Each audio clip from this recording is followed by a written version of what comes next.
ನಾನು ಮಠಾಧೀಶರಿಗೆ ಕೈ ಜೋಡಿಸಿ ಮನವಿ ಮಾಡೋದು, ಎಲ್ಲಾ ಮಠಾಧೀಶರುಗಳು, ನಾನು ಆ ಮಠ ಈ ಮಠ ಇಲ್ಲ, ನಿಮ್ಮ ಕೆಲಸ ಧರ್ಮವನ್ನ ರಕ್ಷಣೆ ಮಾಡೋದು, ನಿಮ್ಮ ಸಮಾಜಗಳ ಬದುಕನ್ನ ಸರಿಪಡಿಸ್ಲಿಕ್ಕೆ ನಿಮ್ಮ ಕ್ಷೇತ್ರದಿಂದ ಎಷ್ಟು ಮಟ್ಟಿಗೆ ಅವರಿಗೆ ಅನುಕೂಲ ಮಾಡಬಹುದು ಆ ಕೆಲಸ ಮಾಡಿ. ರಾಜಕೀಯದ ಯಾತಿಗೆ ಈ ದೇಶದಲ್ಲಿ 75 ವರ್ಷದಲ್ಲಿ ಇವತ್ತೇನು ಮಠಾಧೀಶರು ಎಲ್ಲಾದ್ರೂ ಇಂಟರ್ಫಿಯರ್ ಆಗಿದ್ದಾರೆ, ಅವರಿಗೆ ಅಗೌರವ ತರಬಾರದು ನಾವು ಮಠಾಧೀಶರಿಗೆ, ನಮ್ಮ ಸ್ವಾರ್ಥಕ್ಕೋಸ್ಕರ. ಏನ್ ಸಾಧನೆ ಬರ್ತದೆ ಈಗ? ಇನ್ನೂ 5 ವರ್ಷ ಇದ್ರು ಅವ್ರು ಯಾವ ಸಾಧನೆ ಮಾಡಕ್ ಆಗಲ್ಲ. ಅವರ ಸಂಕುಚಿತ ಮನೋಭಾವಗಳೇನಿದೆ ನಾನು ಹತ್ತಿರದಿಂದ ನೋಡಿದ್ದೀನಿ. ಅವರು ಸಾರ್ವಜನಿಕವಾಗಿ ಹೇಳೋದು ಬೇರೆ, ಅವರ ಸಂಕುಚಿತ ಮನೋಭಾವ ಹೃದಯದಲ್ಲಿ ಇಟ್ಕೊಂಡಿರೋದೇ ಬೇರೆ. ಅದರಿಂದ ಅವ್ರಿಗೆ ಇನ್ನೂ 2 ವರ್ಷ ಅವರೇ ಕಂಪ್ಲೀಟ್ ಮಾಡಿದ್ರು, ದೇವರಾಜ ಅರಸು ಅವರ ಸಮೀಪಕ್ಕೂ ಅವ್ರು ಹೋಗಕ್ಕಾಗಲ್ಲ. ದಾಖಲೆ ಯಾರನ್ನ ಯಾರನ್ನ ಟೀಕೆ? ದೇವೇಗೌಡರು ಓಪನ್ ಆಗಿ ಏನಾದ್ರು ಹೇಳಿದ್ರು? ಒಂದ್ ನಿಮಿಷ ದೇವೇಗೌಡರು ಮುಖ್ಯಮಂತ್ರಿ ಆಗಿದ್ದು ಅವರ ಶ್ರಮ ಇದೆಯಲ್ಲ, ಇವ್ರು ಯಾರು ಚರ್ಚೆ ಮಾಡತಕ್ಕಂಥ ನೈತಿಕತೆ ಇದ್ದಾರೆ ಇವರೆಲ್ಲ. ದೇವೇಗೌಡರು ಈ ತರ ರಾಜಕಾರಣ ಮಾಡಿದ್ರೆ 77ರಲ್ಲೇ ಮುಖ್ಯಮಂತ್ರಿ ಆಗೋದು. 94ರಲ್ಲಿ ಇಡೀ ರಾಜ್ಯದ ಎಲ್ಲಾ ಭಾಗದಲ್ಲೂ ಬೆಂಬಲ ಕೊಟ್ಟರು. ಇಲ್ಲಿ 74 ಸೀಟು 76 ಸೀಟು ಬಂದ ನಮ್ಮ ಹಳೆ ಕರ್ನಾಟಕದಲ್ಲಿ. ಅಲ್ಲೇ ನಾವು ಸ್ವಾಮೀಜಿಗಳನ್ನ ಮುಂದಿಟ್ಕೊಂಡು ಏನ್ ಮಾಡಲಿಲ್ಲ. ಸ್ವಾಮೀಜಿಯವರು ಮಾಡಿದ ಕಾರ್ಯಕ್ರಮ ಅವತ್ತು ಯಾವೊಂದು ಈ ಜಾತಿ ಗಣತಿ ನಡೀತಾ ಇತ್ತಲ್ಲ ಗಲಾಟೆ, ಅದ್ರ ಬಗ್ಗೆ ಒಕ್ಕಲಿಗ ಸಮಾಜಕ್ಕೆ ತೊಂದರೆ ಆಗಿದೆ ಅಂತ ಹೇಳಿ ಸ್ವಾಮೀಜಿಯವ್ರ ಕಾರ್ಯಕ್ರಮ ಮಾಡೋದಷ್ಟೇ. ದೇವೇಗೌಡರು ಮುಖ್ಯಮಂತ್ರಿ ಮಾಡಿ ಅಂತ ಸ್ವಾಮಿಗಳು ಮಾಡಲಿಲ್ಲ. ಈ ಸಮಾಜಕ್ಕೆ ಆಗಿರ್ತಕ್ಕಂಥ ಕೆಲವು ಲೋಪದೋಷ ಏನಿದೆ ಅದೇನು ದೇವೇಗೌಡರು ಸ್ಟೇಜ್ಗೆ ಹೋಗ್ತಿದ್ದೀರಾ? ಇಲ್ಲ ಸ್ವಾಮೀಜಿಗಳು ದೇವೇಗೌಡರನ್ನ ಮುಖ್ಯಮಂತ್ರಿ ಮಾಡಿ ಅಂತ ಏನು ಸಂದೇಶ ಕೊಟ್ಟಿದ್ರ? ಆಮೇಲೆ ಇನ್ನೊಂದು ನಾನು ಪ್ರಮುಖವಾಗಿ ಪರಮ ಪೂಜ್ಯರಲ್ಲಿ ಕ್ಷಮೆ ಕೋರ್ತಾ, ಪರಮ ಪೂಜ್ಯರಲ್ಲಿ ಇತ್ತೀಚಿನ ಒಂದು ರಾಜಕಾರಣ ನಡೀತಿರೋದು ನೋಡ್ತಾ ಇದ್ದೀರಿ.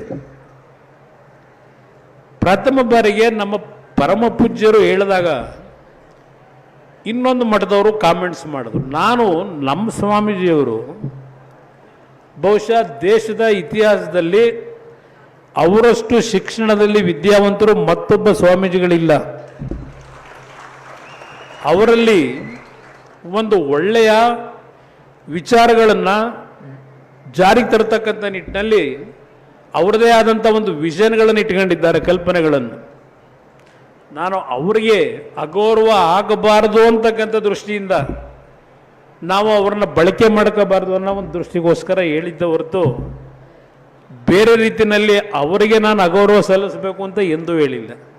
ಇನ್ನು ದೊಡ್ಡ ಸ್ವಾಮೀಜಿಯವ್ರಿಗೂ ನಮಗೂ ಸಂಬಂಧ ಪಾಪ ಗೊತ್ತಿಲ್ಲ. ಕೆಲವರಿಗೆ ದೊಡ್ಡ ಸ್ವಾಮೀಜಿಯವರು ಎಂದೂ ಸಹ ರಾಜಕೀಯಕ್ಕೆ ಅವರು ಪ್ರವೇಶ ಮಾಡಿರಲಿಲ್ಲ. ಅವರು ಪ್ರವೇಶ ಮಾಡಿದ್ದು ಈ ಸಮಾಜಕ್ಕೆ ಏನು ಅನ್ಯಾಯ ಆಯಿತು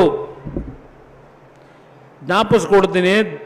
ದಿವಂಗತ ರಾಮಕೃಷ್ಣ ದೇವರು ಮುಖ್ಯಮಂತ್ರಿಗಳು ಅವತ್ತು ವೆಂಕಟಸ್ವಾಮಿ ಆಯೋಗದ ವರದಿ ಮಂಡ್ಯ ಜಿಲ್ಲೆನಲ್ಲೇ ರಸ್ತೆಗಳಲ್ಲಿ ಏನೇನು ಬರೆದಿದ್ರಿ, ಎಷ್ಟೆಷ್ಟು ಪ್ರತಿಭಟನೆ ಮಾಡಿದ್ರಿ, ಬಹುಶಃ ಹಿರಿಯರು ನಮ್ಮ ತಂದೆ ಕಾಲದವ್ರು ಇದ್ರೆ ಅವ್ರಿಗೆ ಗೊತ್ತಾಗ್ತದೆ. ಹಿರಿಯರಿಗೆ, ನಮ್ಮ ಈಗಿನ ಯುವಕರಿಗೆ ಗೊತ್ತಿಲ್ಲ. ಆಗ ಗುತ್ತಲಗೌಡರು ಅಂತೇಳಿ ವಕೀಲರ ಸಂಘದಲ್ಲಿ ಒಬ್ಬರು ಸೆಕ್ರೆಟರಿ ಇದ್ದರು. ಅವರು ಬಂದು ದೊಡ್ಡವ್ರ ಹತ್ರ, ದೇವೇಗೌಡರ ಹತ್ರ, ಇಲ್ಲ ನಮ್ಮ ಸಮಾಜಕ್ಕೆ ಇವತ್ತು ಅನ್ಯಾಯ ಆಗಿದೆ ಈ ಮೀಸಲಾತಿಯಿಂದ, ಯಾರು ಧ್ವನಿ ಎತ್ತಿಲ್ಲ, ದಯವಿಟ್ಟು ಇದ್ರ ಬಗ್ಗೆ ಏನಾದರೂ ನೀವು ತೀರ್ಮಾನ ತಗೋಬೇಕು ಅಂದರು.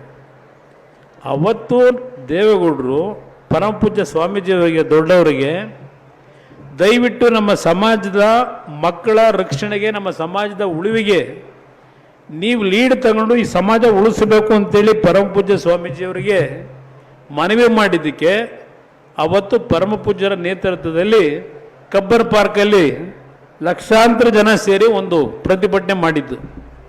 ಪರಮ ಪೂಜ್ಯ ಸ್ವಾಮೀಜಿಯವರು ಹೃದಯದಲ್ಲಿರ್ಬೋದು ದೇವೇಗೌಡರು ಒಂದು ಬಾರಿ ಮುಖ್ಯಮಂತ್ರಿ ಆಗಬೇಕು ಅಂತೇಳಿ. ಅದನ್ನು ನಾನು ಇಲ್ಲ ಅಂತ ಹೇಳಲ್ಲ, ಅಷ್ಟು ಗೌರವ ಅವ್ರ ಬಗ್ಗೆ ಪ್ರೀತಿ ಇತ್ತು. ನನ್ನ ಬಗ್ಗೆನೂ ಜಾಸ್ತಿ ಪ್ರೀತಿ ಇತ್ತು ದೊಡ್ಡವರಿಗೆ.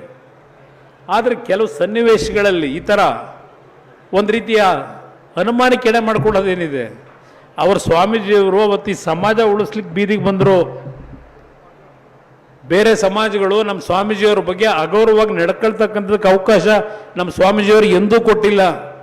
ಬೇರೆ ಸಮಾಜದ ಒಂದು ಕುಟುಂಬಗಳಿಗೆ, ಬೇರೆ ಸಮಾಜದಲ್ಲಿ ಸ್ವಾಮೀಜಿಗಳು ಇಲ್ಲೇ ಇರತಕ್ಕಂಥ ಸಮಾಜಗಳಲ್ಲಿ ಪರಮಪೂಜ್ಯ ಸ್ವಾಮೀಜಿಯವರೇ ಅವರಿಗೆ ಟ್ರೈನಿಂಗ್ ಕೊಡಿಸಿ ಹಲವಾರು ಸಮಾಜಗಳ ಮಠಾಧೀಶರನ್ನ ಸೃಷ್ಟಿ ಮಾಡಿದರೆ ಅದು ಬಾಲಗಂಗಾಧರನಾಥ ಸ್ವಾಮೀಜಿಗಳು ಅಂತಕ್ಕಂಥ ನಾವು ಯಾರೂ ಮರೀಲಿಕ್ಕೆ ಆಗೋದಿಲ್ಲ.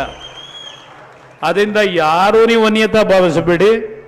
ನಮ್ಮ ನಿಷ್ಠೆ ಏನು ಅನ್ನೋದು ನಮ್ಮ ಹೃದಯದಲ್ಲಿದೆ. ನಾವೇನು ಹೊರಗಡೆ ತೋರಿಸ್ಕೋಬೇಕಾಗಿಲ್ಲ.